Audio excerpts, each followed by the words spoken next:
Assalamualaikum warahmatullahi wabarakatuh. Kami dari kelompok 4 mata kuliah Seminar Manajemen SDM yang akan membahas tema pengaruh prosedur rekrutmen dan sanksi karyawan terhadap kinerja karyawan. Sebelumnya, perkenalkan terlebih dahulu, nama saya Ayu Mulia, NIM 1981360 dan rekan saya. Yang pertama ada Brian Zadwa Stephen, yang kedua ada Mahana Dibutri Sambali, yang ketiga ada Fadli Rahmat, yang terakhir ada Sandia Dia. Prosedur karyawan. Menurut Rapi tahun 2003 ayat 144 yang dimaksud dengan rekrutmen adalah sebuah proses mencari atau menarik, membujuk mereka untuk melamar, dan memenuhi syarat untuk mengisi jabatan tertentu. Tiga kegiatan pokok. Pertama, kegiatan seleksi, yang kedua kegiatan penempatan, yang terakhir kegiatan organisasi. 4. Sikap melakukan kegiatan rekrutmen. A. Berdasarkan pasif tanpa diskriminatif. B. Berdasarkan perbedaan. B. Berdasarkan prioritas. Seleksi karyawan. Seleksi merupakan aktivitas pemeliharaan para calon yang dianggap telah memiliki persyaratan atau preferensi tertentu. Menurut Wadi tahun 2003-2008 ayat 83. Langkah-langkah seleksi karyawan diantaranya adalah yang pertama, penerimaan surat lamaran, yang kedua, penyelenggaraan ujian, yang ketiga, pertimbangan referensi, yang keempat, evaluasi medis, yang kelima, wawancara dengan penyedia atau supervisor, yang terakhir ada keputusan seleksi. Kinerja karyawan. Menurut OEH Yudhoyono tahun 2010, beliau berpendapat bahwa upaya dalam mencapai tujuan organisasi secara legal tidak melanggar hukum dan sesuai dengan moral dan etika, sesuai dengan wewenang dan tanggung jawab masing-masing individu baik secara kualitatif maupun kuantitatif, merupakan penentuan dari kinerja karyawan. Faktor penting, yang pertama kuantitas kerja, yang kedua kualitas kerja, dan yang ketiga perencanaan kegiatan. Kajian empiris yang pertama, metode dan prosedur pelaksanaan rekrutmen seleksi PT Bank Rakyat Indonesia Persero TBK Prasetya AI Cahyo Ade Maulana A 2018. Tujuan, untuk menyampaikan tentang metode dan prosedur dari pembentukan yang digunakan oleh BRI Unit Cabang Tanjung Priok. Desain, metode yang digunakan adalah kualitatif, deskriptif, dengan teknik pengumpulan data menggunakan wawancara dan dokumentasi. Hasil, BRI Unit Cabang Tanjung Bumi menggunakan metode rekrutmen internal dan eksternal menggunakan koran dan media internet dengan registrasi online. Untuk registrasi online untuk prosedur rekrutmen mulai dari laporan keuangan yang dibutuhkan karyawan ke direktur dan sumber daya manusia. Sumber daya manusia karyawan bagi perusahaan diartikan sebagai aset atau investasi yang dimiliki oleh perusahaan yang harus dipelihara dan dikembangkan sehingga ia dapat memberikan kontribusi optimal bagi kelanjutan perusahaan atau lembaga itu sendiri. Rekrutmen dan seleksi berpengaruh terhadap karyawan yang dimiliki oleh perusahaan dikarenakan rekrutmen adalah proses mengumpulkan dan mencari calon tenaga kerja di perusahaan dengan cara memberitahu kepada publik bahwa perusahaan membutuhkan calon tenaga kerja itu ditempatkan pada posisi tertentu sesuai dengan kriteria yang ditetapkan oleh perusahaan. BRI Unit Cabang Tanjung Bumi hampir memenuhi semua standar dari poin yang ada. Hanya dalam praktiknya BRI Unit Cabang Tanjung Bumi dalam rekrutmen menggunakan sistem online.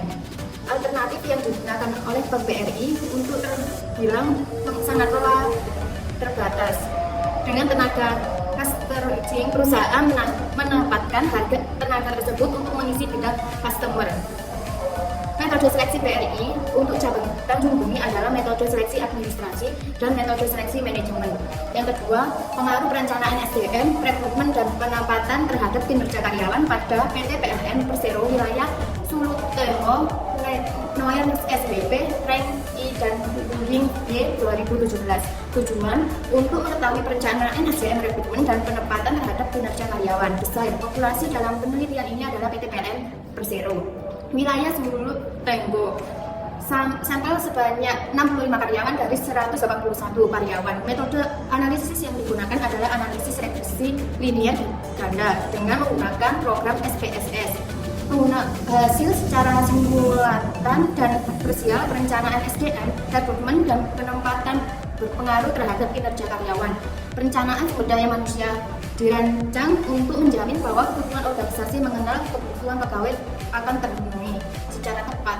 Perencanaan SDM merupakan fungsi yang pertama kali harus dilaksanakan dalam organisasi. Manajemen SDM yang berbasis kompetensi merupakan salah satu konsep. Manajemen yang mengaitkan aktivitas SDM di dalam organisasi dengan kompetensi dasar yang akan diunggulkan. Keberhasilan dalam mencapai visi dan misi perusahaan pada umumnya harus dimulai dari suatu perancangan, terutama perancangan sumber daya manusia yang optimal. Secara simulatan dan parsial, perencanaan SDM, rekrutmen dan penempatan berpengaruh terhadap kinerja karyawan. Selanjutnya, pengaruh proses rekrutmen dan seleksi terhadap kinerja karyawan pada PT Bank Sulut Group, Portel yang Lengkong 5 dan Moni Harapon Silsi Jelevan 2016. Tujuan untuk mengetahui proses rekrutmen dan seleksi terhadap kinerja karyawan pada PT Bank Sulut Group. Desain metode yang digunakan adalah metode deskriptif kuantitatif. Hasil pengaruh antara rekrutmen dan seleksi dengan kinerja karyawan khususnya pada PT Bank Sulut Group. Ternyata diketahui ada pengaruh yang positif dan signifikan antara rekrutmen dan seleksi terhadap kinerja karyawan. Sistem rekrutan dan seleksi dalam PT Bank Sulut Group tidak hanya menghasilkan pegawai yang statusnya sebagai pegawai tetap, namun untuk meningkatkan keefektifan perusahaan maka PT Bank Sulut Group juga menggunakan tenaga kerja yang berasal dari outsourcing. Kegagalan dalam pelaksanaan sistem rekrutmen tenaga kerja akan berdampak pada proses pencapaian tujuan perusahaan. Mengingat sangat pentingnya proses rekrutmen dan seleksi, diharapkan proses tersebut yang baik dan efektif berdampak pada perkembangan perusahaan kedepannya. Pengaruh antara rekrutmen dan seleksi kinerja karyawan khususnya pada PT Bank Sulut Group ternyata diketahui ada pengaruh yang positif dan signifikan antara rekrutmen dan seleksi terhadap kinerja karyawan. Dan keempat, analisis rekrutmen dan proses seleksi terhadap kinerja karyawan rumah sakit Wijaya Kusuma Kebumen. Tujuan untuk menemukan bagaimana proses rekrutmen dan seleksi mempengaruhi performa karyawan rumah sakit Wijaya Kusuma. Desain menggunakan penelitian deskriptif kualitatif dengan purposive sampling. Hasil proses rekrutmen dan proses seleksi berefek pada kinerja karyawan rumah sakit Wijaya Kusuma. Proses rekrutmen dibutuhkan ketika membutuhkan tenaga kerja sesuai kinerja sumber daya manusia, sehingga akan menghasilkan karyawan yang sesuai jabatan yang telah dianalisis oleh manajemen sumber daya manusia. Hal tersebut guna mencapai keberhasilan dalam pencapaian tujuan organisasi. Proses rekrutmen dan proses seleksi berefek pada kinerja karyawan rumah sakit Wijaya Kusuma. Effective Recruitment Organization of Entity. Tujuan menggeneralisasi pendekatan teoritis untuk membentuk prinsip seleksi personal dan membuktikan kelayakan mengaplikasikan sistem dan proses pendekatan pada seleksi personal untuk perusahaan. Desain tidak ada hasil keberhasilan manajemen organisasi dalam keadaan apapun. Pertama-tama bergantung pada pemilihan personel kualitatif. Selama keberadaan perusahaan atau organisasi produksi diperbarui atau diperluas dan staf diubah dari waktu ke waktu, yang mengakibatkan mempekerjakan atau mengganti pekerja yang berlebihan. Proses ini dapat dikelola dan berfokus pada perekrutan orang dengan bantuan teknologi modern. Dewasa ini, pembangunan negara yang efektif berhubungan dengan sistem ekonomi yang dibangun dengan benar. Untuk mencapai hasil kegiatan mata pelajaran dalam bidang proses ekonomi nasional, pertama-tama perlu menemukan sumber daya manusia yang berkualitas, yang mampu memutuskan tugas yang diberikan dan bergerak dengan percaya diri untuk mencapai tujuan strategis. Keberhasilan manajemen organisasi dalam keadaan apapun pertama-tama bergantung pada pemilihan personel kualitatif. Selama keberadaan perusahaan atau organisasi, produksi diperbarui atau diperluas dan staf diubah dari waktu ke waktu yang mengakibatkan mempekerjakan atau mengganti pekerja yang berlebihan. Proses ini dapat dikelola dan fokus pada perekrutan orang dengan bantuan teknologi modern. Selanjutnya yaitu kompensasi keanggotaan yang merupakan segala sesuatu yang diterima anggota sebagai balas jasa atau kontribusinya terhadap koperasi. Kompensasi yang diterima berdasarkan asas proporsional yang memiliki tujuan yang pertama untuk mengikat anggota dan menahan anggota potensial. Yang kedua yaitu memotivasi anggota. Selanjutnya yaitu kompensasi keanggotaan. Asas proporsional adalah semakin besar transaksi atau pemanfaatan pelayanan di koperasi oleh anggota, maka semakin tinggi jumlah kompensasi yang diterimanya. Pemeliharaan anggota yaitu usaha untuk mempertahankan atau meningkatkan kondisi fisik, mental, dan sikap anggota agar tetap loyal dan bekerja produktif untuk menunjang pencapaian tujuan koperasi. Metode pemeliharaan anggota terdapat 4 metode yang digunakan. Yang pertama yaitu metode komunikasi, yang kedua metode insentif, yang ketiga program kesejahteraan, dan yang terakhir program keselamatan kesejahteraan kerja bagi koperasi produksi. Manajemen partisipasi anggota adalah partisipasi dalam koperasi merupakan peran serta anggota terhadap kegiatan yang diselenggarakan koperasi menurut Rolanda dan kawan-kawan tahun 2013. Dimensi partisipasi pada hari sifat. Yang pertama, partisipasi yang dipaksa atau force. Yang kedua, partisipasi sukarela atau voluntary. Dipandang dari bentuknya. Yang pertama, partisipasi bersifat formal atau formal participation. Yang kedua, partisipasi bersifat informal atau informal participation. Dipandang dari pelaksanaannya. Yang pertama, partisipasi secara langsung. Yang kedua, partisipasi secara tidak langsung. dipandang dari segi kepentingannya. Yang pertama, partisipasi kontributis atau contributive participation. Yang kedua, partisipasi intensif atau intensive participation. Kedudukan sebagai pemilik memberikan kontribusinya terhadap pembentukan dan pertumbuhan perusahaan koperasinya dalam bentuk kontribusi keuangan dan melalui usaha-usaha pribadinya. Biaya partisipasi. Salah satu cara meningkatkan partisipasi pada koperasi adalah melalui penggunaan materi atau biaya, diantaranya 1. Pemberian bonus, 2. Tunjangan, 3. Komisi, 4. Intensif.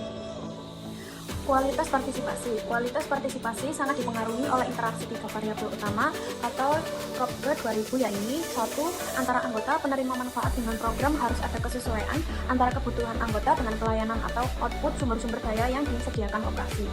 Yang kedua, antara manajemen koperasi dengan anggota harus ada kesesuaian kepentingan dengan keputusan manajemen. Manajemen harus mampu dan mau mengartikulasikan dalam keputusan organisasi bagi kepentingan anggota. Yang ketiga, program dengan manajemen koperasi harus ada kesesuaian antara syarat-syarat kepentingan, tugas sebagai tuntutan organisasi, dan kemampuan manajemen koperasi. Sekian dari kelompok saya. Bila ada salah kata mohon dimaafkan. Wassalamualaikum warahmatullahi wabarakatuh.